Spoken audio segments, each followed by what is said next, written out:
Hello everyone, welcome back to my channel. So আজকে আমি তোমাদের সাথে দু ধরনের কোল্ড কফি বানিয়ে দেখাবো। দু রকমভাবে আমি বানিয়েছি, তোমরা একটুখানি দেখে নিতে পারো। সো প্রত্যেকটার প্রসেস আমি সাইডে কিন্তু লিখে দিয়েছি যাতে তোমাদের বুঝতে সুবিধা হয় যে কী কী আমি এখানে ইউজ করেছি। তো বিভিন্নভাবে কিন্তু কোল্ড কফি বানানো যায়। আমি দুটো ইজি প্রসেস তোমাদের সাথে শেয়ার করে দিয়েছি, তো তোমরা একটু দেখে নিও। তো আগের দিন সঞ্চিতাদের বাড়িতে যেভাবে কোল্ড কফিটা খেয়েছিলাম, তো সেটার প্রসেসিংটা অন্যরকম ছিল। আর আমি আজকে যে দুটো কোল্ড কফি বানাচ্ছি সেটার প্রসেসিং কিন্তু আলাদা।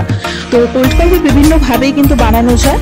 তো আমি দুটো প্রসেসিং তোমাদের সাথে শেয়ার করে দিচ্ছি, তোমাদের যেটা ইজি মনে হবে সেরকমভাবে বানিয়ে তোমরা খেতেই পারো, খুবই ভালো লাগে। আর সাথে যদি একটুখানি করে আইসক্রিমের কিউব থাকে তাহলে তো টেস্টটা আরও বেশি এনহ্যান্স করে। সো আমাদের এই গরমের সময় এখনও এই গরম গরম চা কফি খেতে ইচ্ছে করে না, তাই মাঝে মধ্যে মনে হয় একটুখানি যদি ঠান্ডা ঠান্ডা কফি আমরা খেতে পারতাম ভালো হতো। আর তার জন্য দোকানে যেতে গেলে একটা হিউজ টাকার ব্যাপার আছে, তার জন্যই একটু ছোট্ট করে দুটো রেসিপি আমি বিভিন্নভাবে দেখিয়ে দিলাম। তোমরা চাইলে যে কোনো একটা ট্রাই করতে পারো।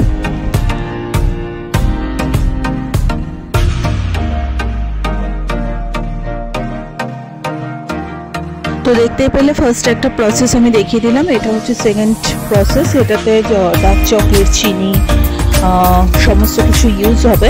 সো এটার প্রসেসটাও তোমরা দেখে নাও, আমি আজকে সাইডে সাইডে সবটা লিখেই দিয়েছি কি কি ইউজ করছি। সো তোমরা পুরোটা দেখে নাও।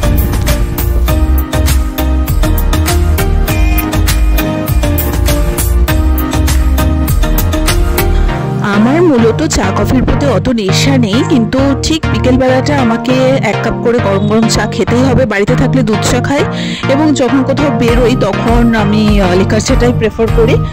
সো বাট এই গরমের সময় না এখন সত্যি আমার মনে হয় একটু কোল্ড কফি টফি হলে বেশ ভালোই হয়। তার জন্য বাড়িতে দু ধরনের মানে ট্রাইও করলাম, সাথে তোমাদের সাথে ভিডিওটাও শেয়ার করে দিলাম। খেতে কিন্তু দুর্দান্ত লাগে, ঠান্ডা ঠান্ডা একটা আলাদাই রিফ্রেশিং ব্যাপার থাকে, আর সাথে কফিটাও খাওয়া হয়ে যাচ্ছে।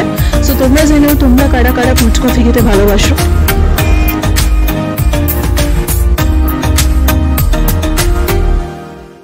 তো আমার মোটামুটিভাবে দু রকমভাবে কোল্ড কফি বানানো কমপ্লিট, আর তোমরা দেখে নিয়েছো আশা করি। তো নিজেদের মতো করে সার্ভ করবে এবং খাবে এই গরমের সময়। আশা করি তোমাদের ভালোই লাগলো আজকে রেসিপিটা। যদি ভালো লেগে থাকে লাইক কমেন্ট শেয়ার সাবস্ক্রাইব করে দিও। সো চলো, ঠান্ডা ঠান্ডা এরকম দেখে এখনই আমার আবার খেতে ইচ্ছে করছে। সো চলো আর বেশি লেট করবো না, টাটা।